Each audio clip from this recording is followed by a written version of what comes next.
Shalom, peuple de Dieu.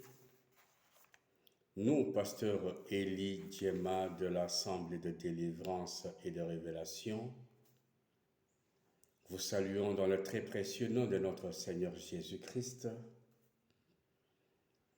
et par la même occasion, venons auprès de vous comme à l'accoutumée afin de partager la parole. Aujourd'hui, nous allons partager sur le thème intitulé « Ôter les sandales ». Et ce thème, nous l'avons tiré de Exode chapitre 3, du verset 2 au verset 6. Nous allons lire au nom de Jésus-Christ. Et l'ange de l'Éternel lui apparut dans une flamme de feu, au milieu d'un buisson à épines, et il regarda, et voici, le buisson était tout ardent de feu, et le buisson n'était pas consumé. Et Moïse dit, « Je me détournerai, et je verrai cette grande vision. Pourquoi le buisson ne se consume pas? » Et l'Éternel vit qu'il se détournait pour voir. Et Dieu l'appela du milieu du buisson et dit, « Moïse, Moïse. » Et il dit, « Me voici. » Et il dit, « N'approche pas d'ici. Ôte tes sandales de tes pieds, car les lieux sur lesquels tu te tiens est une terre sainte. » Et il lui dit, « Je suis le Dieu de ton père, le Dieu d'Abraham, le Dieu d'Isaac, le Dieu de Jacob. » Parole du Seigneur. L'Éternel a parlé à Moïse. Ôte tes sandales sur la terre dont tu te tiens, parce que cette terre est une terre sainte. Les sandales assurent naturellement la protection des pieds. En les portant, vous pouvez marcher sur les épines, sur les cailloux, sur les objets tranchants, sans crainte d'être affecté corporellement.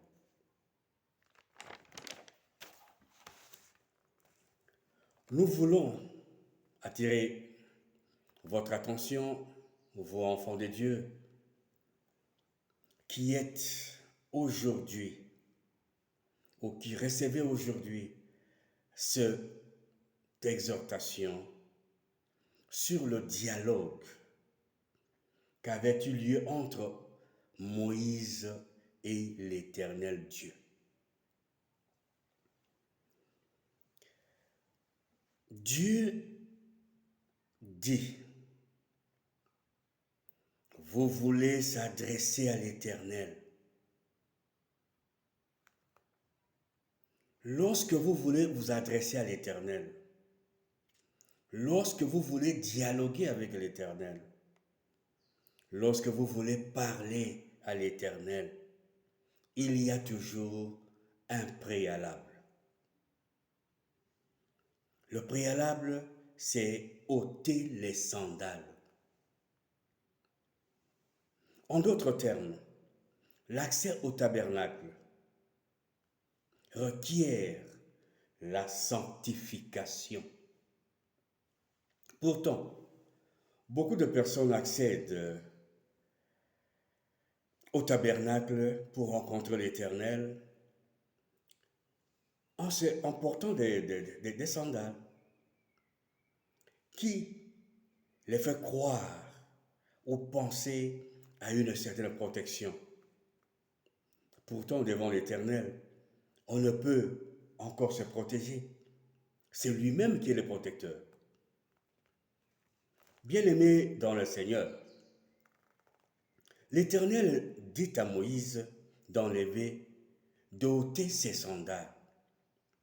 Le Moïse d'aujourd'hui, c'est toi, c'est moi.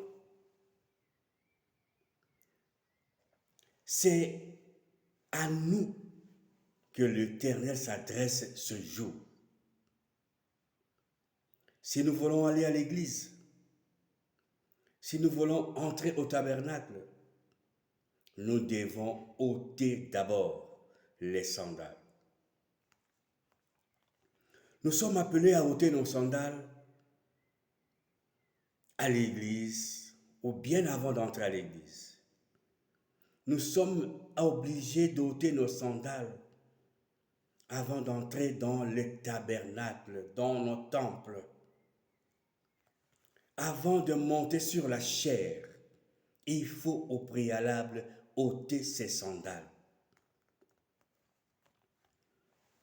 Malgré la pensée terre à terre que nous avons sur l'importance des sandales qui assurent la protection, à ce niveau spirituel, le port des sandales n'enchante pas l'Éternel. Ici, nous voulons marteler sur deux dimensions. Il y a d'abord la dimension charnelle et la dimension spirituelle.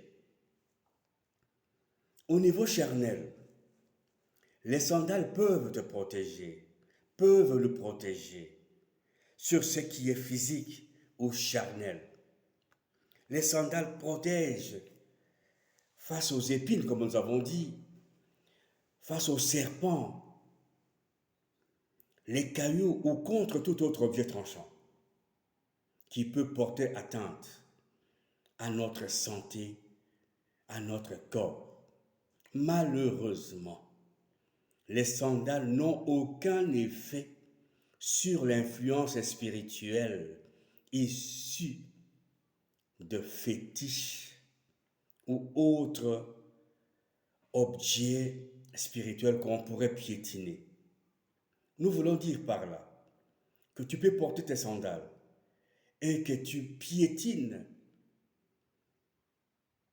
un objet spirituel, une poudre spirituelle, un fétiche qu'on aurait jeté sur ton chemin, les sandales ne pourront point te protéger. Au niveau spirituel maintenant,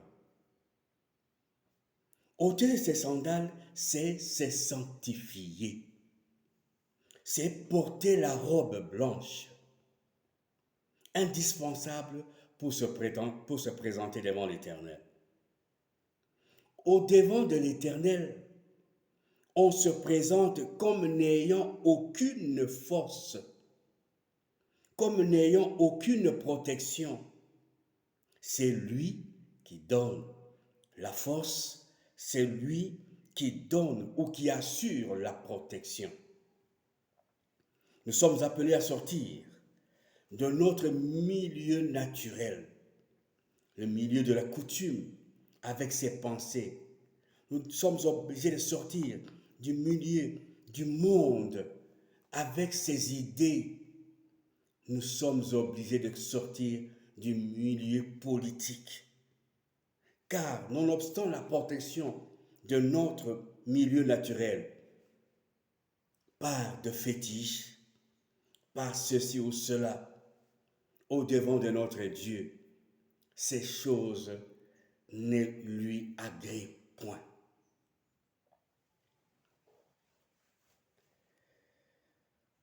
Raison pour laquelle nous sommes en train toujours de voir que beaucoup de personnes, malgré qu'ils se soient protégés par des fétiches, mais ils sont toujours l'objet de maladies. Ils tombent malades. Ils sont dans le chômage. Ils sont célibataires endurcis. Ils sont toujours vaincus dans des combats. Pourquoi? parce que cette protection ne vaut rien. Cependant, lorsque Moïse a enlevé ses sandales, il lui a été accordé la nouvelle puissance. Il a reçu le baptême de feu.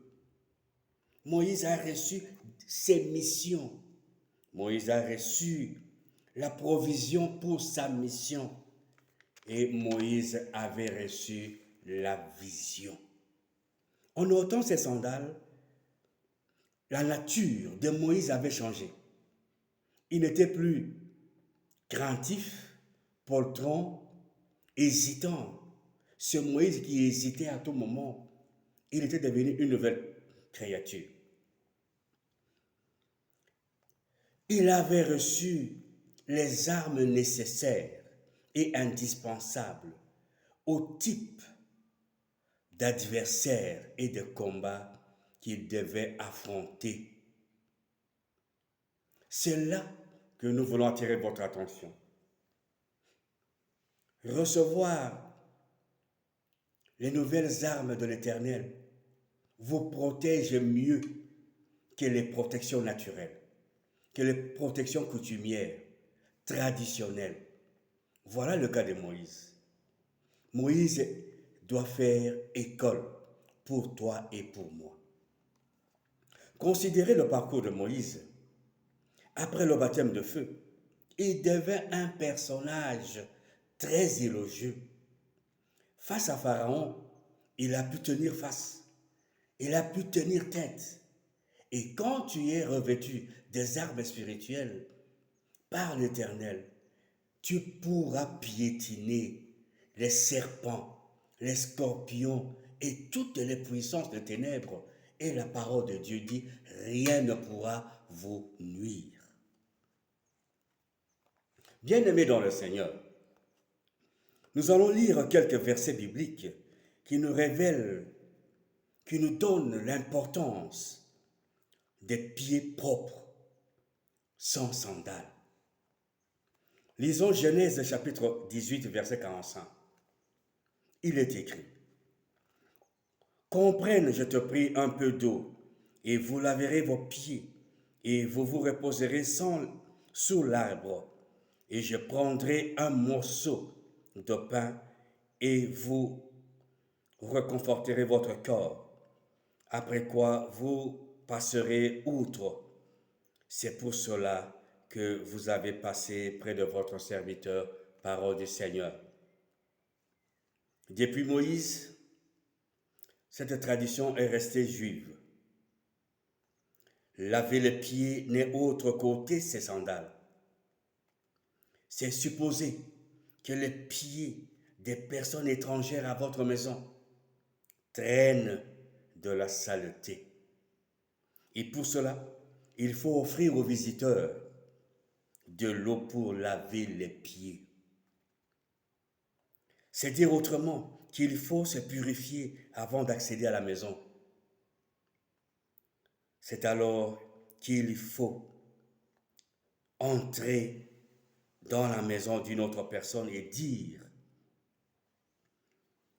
dès l'entrée d'une personne dans les temples de l'Éternel, si dans la maison d'une personne, il nous est demandé de laver les pieds, et que dire de notre entrée dans la maison de l'Éternel? Aujourd'hui, dans la tradition chrétienne, laver les pieds d'une personne, c'est lorsque vous recevez quelqu'un, vous devez permettre que lui et vous puissiez adresser une prière qui lave le pied. Ne recevez personne dans votre maison sans prendre un temps de prière. Aujourd'hui, nous voyons que le musulman se lave les pieds. Ils font ce qu'eux appellent l'ablution. Ils lavent les pieds, la tête, le nez avant d'entrer dans la mosquée. Nos frères kimbanguistes même ôtent leurs chaussures avant d'entrer dans l'église. c'est une tradition qui peut-être n'est pas comprise dans la dimension juive ou dans la dimension mosaïque. Un autre texte, nous allons lire Genèse chapitre 43, verset 24. Il est écrit: Et l'homme introduisit ces hommes dans la maison de Joseph et leur donna de l'eau, et ils lavèrent leurs pieds, et il donna du fourrage à leurs ânes, parole du Seigneur.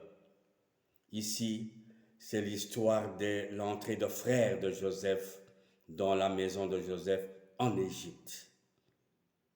Le serviteur avait remis de l'eau à ses enfants afin qu'ils lavent le pied.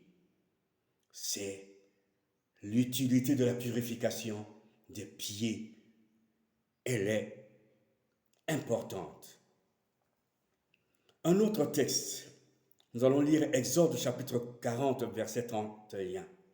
Il est écrit: Et Moïse et Aaron et ses fils s'y lavèrent les mains et les pieds lorsqu'ils entraient dans la tente d'assignation, et qu'ils s'approchaient de l'autel. Ils se lavaient comme l'Éternel l'avait commandé à Moïse, parole du Seigneur. Nous qui sommes héritiers de la parole de Dieu, nous sommes mus par l'obligation que nous révèle Exode chapitre 40, verset 31. Il est dit: et qu'ils s'approchaient de l'autel, ils se lavaient comme comme l'Éternel l'avait commandé à Moïse. Le commandement est clair là-dessus, à savoir laver les pieds avant d'entrer dans la tente d'assignation. Comment un chrétien peut-il quitter sa maison vers le temple de l'Éternel sans avoir au préalable ôté ses sandales à partir de sa maison? La repentance commence non dans la maison de l'Éternel, mais elle doit commencer à partir de sa maison personnelle. Un autre texte, c'est l'évangile de Luc chapitre 7, verset 44. Il est écrit: Et se détournant vers la femme, il dit à Simon: Vois-tu cette femme? Je suis entré dans ta maison. Tu ne m'as pas donné d'eau pour laver mes pieds, mais elle les a mouillés de ses larmes et les a essuyés avec ses cheveux, parole du Seigneur. Notre Seigneur Jésus-Christ est un praticien de la loi. Il a fait voir à Simon son offense, son erreur par rapport à la loi de l'Éternel. Il a reçu l'Éternel, il a reçu Jésus-Christ de Nazareth dans sa maison sans lui avoir remis de l'eau pour qu'il lave ses pieds. C'est ce qui arrive à beaucoup de chrétiens qui font exécuter la loi de l'Éternel selon les humeurs, selon les personnes, selon les visiteurs. Non, prêcher sans tenir compte de la qualité de l'auditoire. Prêcher sans tenir compte des personnes, qu'elles soient nanties ou pauvres. Libérer les oracles de l'Éternel sans parti pris. D'autres prêchent la vérité aux pauvres et cajolent les nantis malgré qu'ils commettent des péchés au grand jour. Bien-aimés dans le Seigneur, la Bible dit qu'avant d'enlever la paille qui est dans l'œil de ton frère, enlève d'abord la poutre qui est dans ton œil. Ici, Jésus-Christ, dans Jean chapitre 13, versets 5, 12 et 14, fait une conversation intéressante avec Simon-Pierre. Le maître a lavé les pieds de ses disciples. En lavant les pieds, il leur dira que l'un d'entre vous me trahira. Lisons d'abord le texte. Puis il verse de l'eau dans le bassin et s'est mis à laver les pieds des disciples et à les essuyer avec le linge dont il était ceint. Il vient donc à Simon-Pierre et celui-ci lui dit, « Seigneur, me laves-tu, toi, les pieds ?» Jésus répondit et lui dit, « Ce que je fais, tu ne le sais pas. Maintenant, mais tu le sauras dans la suite. » Pierre lui dit, « Tu ne me laveras jamais le pied. » Jésus lui dit, « Si je ne te lave, tu n'as pas part avec moi. » Simon-Pierre lui dit, « Seigneur, non pas mes pieds seulement, mais aussi mes mains et ma tête. » Parole du Seigneur. Jésus-Christ s'adresse à toi et qui entend ce message maintenant. Il veut laver tes pieds. Il veut ôter tes sandales. Il veut te rendre pur pour prendre part avec lui dans son royaume. L'incrédulité, l'ignorance tuent. Il y a de pierres dans ce siècle présent. Notre modeste personne, au travers le son de la cloche, que nous sonnons tout le jour, toutes les semaines, nous vous invitons à comprendre les motivations de cet acte qui n'est autre que de laver vos pieds. Face à Pierre, Jésus-Christ avait répondu sans embâche. Il dit, « Si je ne te lave, tu n'as pas part avec moi. » Jésus-Christ savait que les pieds de Judas Iscariote l'avaient conduit auprès des ennemis de Dieu pour comploter sa mort. Il fallait laver ses pieds afin qu'il mérite le royaume. Nous qui sommes de Judas, nous qui trahissons tous les jours, nous qui tuons tous les jours, il est intéressant que vous puissiez laver vos pieds, faute de quoi vous n'entrerez point dans le royaume de la félicité. Nous devons faire trop attention avec nos pieds, car ils sont la porte d'entrée de beaucoup de maux. Les pieds nous conduisent dans les maisons des marabouts. Les pieds nous conduisent dans la maison des charlatans. Les pieds nous conduisent dans les maisons des occultistes, dans les hôtels avec les femmes d'autrui, les enfants d'autrui. Les pieds nous conduisent dans la maison des veuves pour nous mettre en disgrâce avec l'Éternel. Et ce, avec des conséquences néfastes pour le temps présent et pour le temps futur. Au verset 15, il est dit toujours dans Jean chapitre, nous venons de lire ici, au verset 15, il est dit, « Car je vous ai donné un exemple afin que, comme je vous ai fait moi, vous aussi vous fassiez. » Il nous a donné un exemple. Il s'est Jésus-Christ de Nazareth.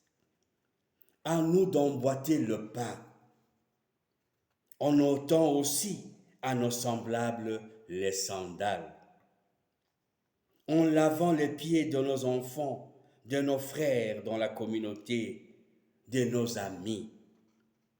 Et comment?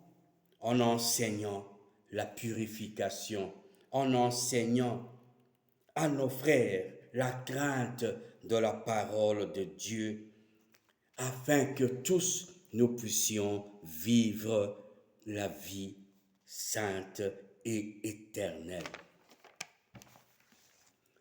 Jésus-Christ s'est résolu de poser cet acte par amour, puisque dans Romains chapitre 8, verset 18, il dit « Car j'estime que les souffrances des temps présents ne sont pas comparables, ne sont pas dignes d'être comparées avec la gloire à venir qui doit nous être révélée, parole du Seigneur. » Les douleurs actuelles semblent insupportables et poussent beaucoup d'enfants de Dieu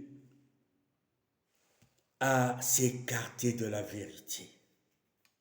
Et loin est comparable le bonheur qui nous attend.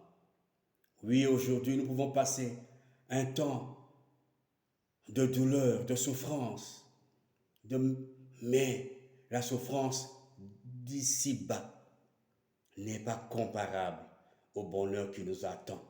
Et nous avons intérêt à regarder haut pour chercher ce royaume.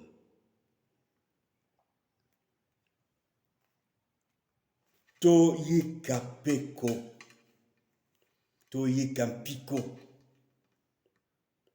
tuendeleshe katika imani. Nous devons persévérer, marcher dans la voie de la repentance permanente en ôtant nos sandales. Paul aux Éphésiens, chapitre 4, le 17 et 18e, dit ceci. Voici donc ce que je dis et témoigne dans le Seigneur. C'est que vous ne marchiez plus comme le reste des nations marchent, dans la vanité de leurs pensées, ayant leur entendement obscurci, étant étrangers à la vie de Dieu à cause de l'ignorance qui est en eux, à cause de l'endurcissement de leur cœur, et qui, ayant perdu tout sentiment moral, se sont livrés à la débauche pour pratiquer avidement toute impureté, parole du Seigneur. Bien-aimés dans le Seigneur, l'apôtre Paul nous recommande qu'après cette prédication, nous ne marchions plus comme le reste des nations marchent.